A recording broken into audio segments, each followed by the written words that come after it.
हिंदुस्तान के प्रधानमंत्री श्री नरेंद्र मोदी आज जम्मू कश्मीर के दौरे पर। नाजरीन, आप देख रहे हैं मॉर्निंग कश्मीर, तफसीलात पेश हैं। हिंदुस्तान के प्रधानमंत्री श्री नरेंद्र मोदी आज उधमपुर आए थे। एक मेगा रैली से उन्होंने खिताब किया। जी हाँ, वो कैंपेन कर रहे हैं अपनी पार्टी के, यानी कि उनकी पार्टी भारतीय जनता पार्टी के कैंडिडेट डॉक्टर जितेंद्र सिंह के लिए।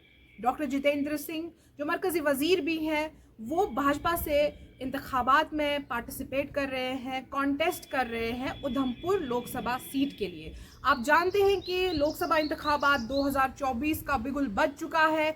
इसी महीने में 19 अप्रैल को इंतखाबात शुरू होने जा रहे हैं और उधमपुर डोडा कॉन्स्टिट्यूएंसी के लिए 19 अप्रैल को ही जंग लड़ी जाएगी, यानी कि इलेक्शंस में लोग आएंगे, पार्टिसिपेट करेंगे, वोटिंग करेंगे, पोल्स करेंगे। उसके बाद तय होगा कि फाइनली कौन जीतेगा और प्रधानमंत्री कौन बनेगा। आप जानते हैं कि 2 बार नरेंद्र मोदी जी प्रधानमंत्री रह चुके हैं और वो ऑप्टिमिस्टिक हैं कि वो तीसरी बार भी प्रधानमंत्री बन सकते हैं, बल्कि वो तो हैट्रिक लगाने की पूरी कोशिश में है। और उनका मानना है कि पूरे देश भर के लोग उनके साथ हैं, भाजपा के साथ हैं, और उनका मानना है कि जम्मू कश्मीर के लोग भी चाहते हैं कि मोदी जी की ही सरकार हो, यानी कि भाजपा की सरकार हो। अब हकीकत में क्या होगा वो तो इलेक्शंस के दिन ही पता चलेगा, बल्कि काउंटिंग जब होगी, जब रिजल्ट डिक्लेयर होगा, तब पता चलेगा कि कौन सी पार्टी लोगों की फेवरेट पार्टी है। अगर जम्मू कश्मीर की बात करें तो बहुत सारी पार्टीज़ है। यहाँ की ओल्ड पार्टीज़, जो हमारी पुरानी पार्टीज़ है, जिन्होंने बहुत ज़्यादा काम किया है, उसमें नेशनल कॉन्फ्रेंस है, पीडीपी है, अभी भारतीय जनता पार्टी है, अपनी पार्टी है, और भी कई मकामी पार्टीज़ हैं, पीसी है, जहाँ जो अपने कैंडिडेट्स को मैदान में उतार रहे हैं ताकि लोकसभा इंतखाबात में जो डिफरेंट पोजीशंस हैं उन पर जो कैंडिडेट्स हैं वो खरे उतर सके, लोग वोट कर सके और ये भी पता चले कि लोग किसको वोट करना चाहते हैं। और नरेंद्र मोदी जी की अगर आज की बात करते हैं, आज की रैली में जो कुछ इंपॉर्टेंट पॉइंट्स हैं जिनकी तरफ उन्होंने इशारा किया, तो वो है आर्टिकल 370। जी हाँ, नरेंद्र मोदी जी जो कि प्रधानमंत्री है हिंदुस्तान के, उनका मानना है कि जम्मू कश्मीर के लोग बड़े खुश हैं आर्टिकल 370 के हट जाने से, यानी कि मनसूखी से। अब ये नरेंद्र मोदी जी का कहना है। कश्मीर के लोग क्या कहते हैं ये भी हम आपको आने वाले दिनों में ज़रूर बताएंगे कि वाकई में लोग चाहते थे कि आर्टिकल 370 हटे, या फिर लोग बहुत परेशान हैं, दुखी हैं कि आर्टिकल 370 नहीं हटना चाहिए था। अब जो नरेंद्र मोदी जी ने कहा, हम तो आपको वही बताएंगे। उन्होंने ऑपोजिशन को चैलेंज किया, खासकर कांग्रेस को उन्होंने चैलेंज किया कि उनके बस में अगर है तो वो आर्टिकल 370 को वापस लाए। और उन्होंने ये भी कहा कि अब जम्मू कश्मीर में हड़तालें नहीं होती है, पत्थरबाजी खत्म हो चुकी है, आतंकवाद खत्म हो चुका है। और उन्होंने ये भी कहा कि आने वाले इंतखाबात में, यानी कि जो आ रहे हैं लोकसभा इंतखाबात, इनमें अब ना हड़ताल, ना पत्थरबाजी, ना टेररिज्म, ये सब जो है इलेक्शन पोल्स के लिए इश्यूज नहीं बनेंगे, यानी कि इलेक्शंस या पोल्स के लिए अब इश्यूज ये नहीं बनेंगे।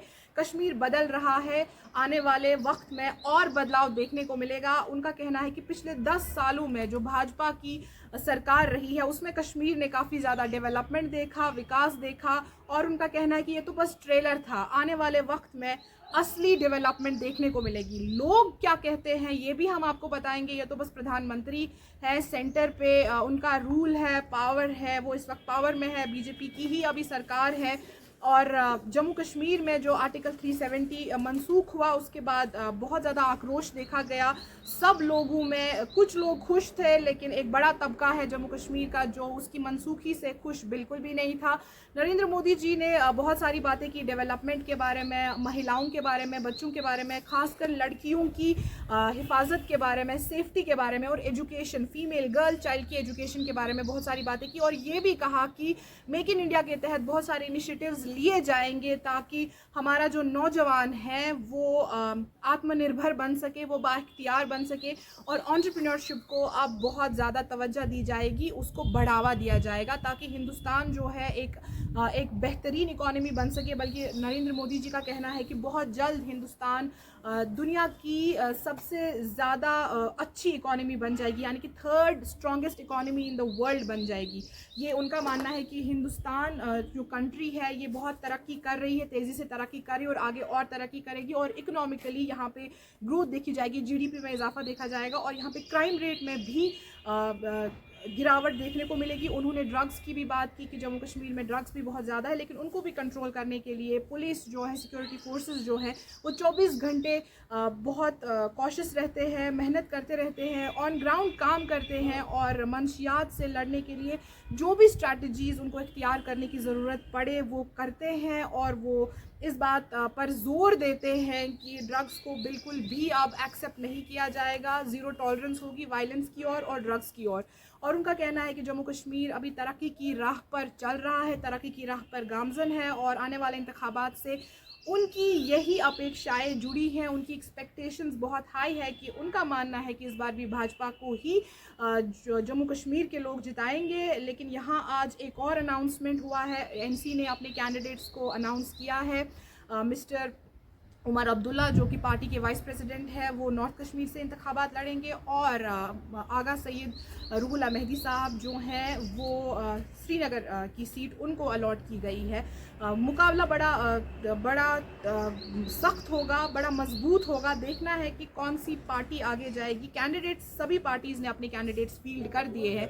पीडीपी ने भी अनाउंसमेंट की थी, अभी बीजेपी की भी अनाउंसमेंट हुई है और अब सब कैंपेन शुरू कर रहे हैं। ऐसे में भारतीय जनता पार्टी के जो चीफ हैं और जो प्रधानमंत्री हैं हिंदुस्तान के, मिस्टर नरेंद्र मोदी, उनका हिंदुस्तान के इस पूरे मुल्क की अगर हम बात करें तो उन्होंने चूज़ किया है उधमपुर को कैंपेन के लिए, इलेक्शन कैंपेन के लिए।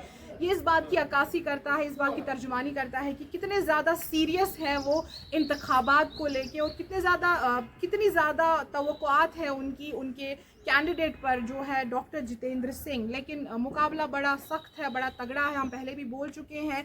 अब लोग ही डिसाइड करेंगे कि किसकी पार्टी आगे जाएगी, किसकी पार्टी कामयाब होगी और किसकी सरकार बनेगी। हम आपको इंतखाबात से जुड़ी तमाम खबरें देते रहेंगे। आप देखते रहिए मॉर्निंग कश्मीर। मॉर्निंग कश्मीर के लिए मैं सबाहत नज़ीर, मेरे साथ मेरे वीडियो जर्नलिस्ट उबैद।